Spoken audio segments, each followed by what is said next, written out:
Carlos ছিল প্রতিপক্ষের কাছে এক আতঙ্কের নাম, তবে কার্লোসের কাছে আতঙ্কের নাম ছিল লিওনেল মেসি।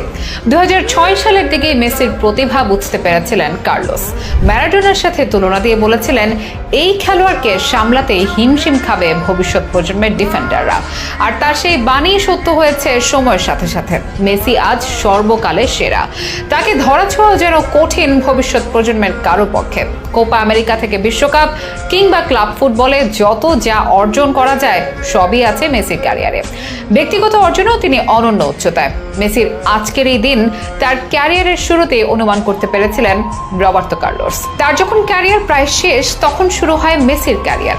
অল্প কয়েকটি ম্যাচে মেসির মুখোমুখি হলেও হীরা চিনতে ভুল করেননি রবার্তো। সে সময়ে মেসির মুখোমুখি হওয়া ও তাকে নিয়ে ভবিষ্যৎবাণী করার ব্যাপারে সম্প্রতি স্মৃতিচারণা করেছেন ব্রাজিলের বিশ্বকাপ জয়ী এই ফুটবলার। রবার্তো কার্লোস জানিয়েছেন মেসিকে ঘিরে তার ভয়ঙ্কর অভিজ্ঞতার কথা। রবার্তোর বলা সেই গল্পটাই তুলে ধরবো আমাদের বিশেষ এই স্পোর্টস আয়োজনে।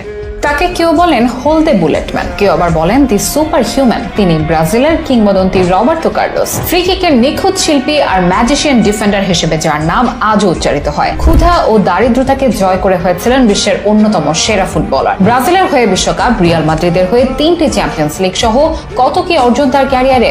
রক্ষণ ভাগ থেকে উঠে আক্রমণ সাজানোর গল্পটিকে নতুন করে লেখার নায়ক রবার্তো কার্লোস। সাম্প্রতিক এক সাক্ষাৎকারে তিনি স্মৃতিচারণ করেছেন লিওনেল মেসির ব্যাপারে। দুজনে দুই চির প্রতিদ্বন্দ্বী দেশের হলেও মেসিকে গ্রেট মানতে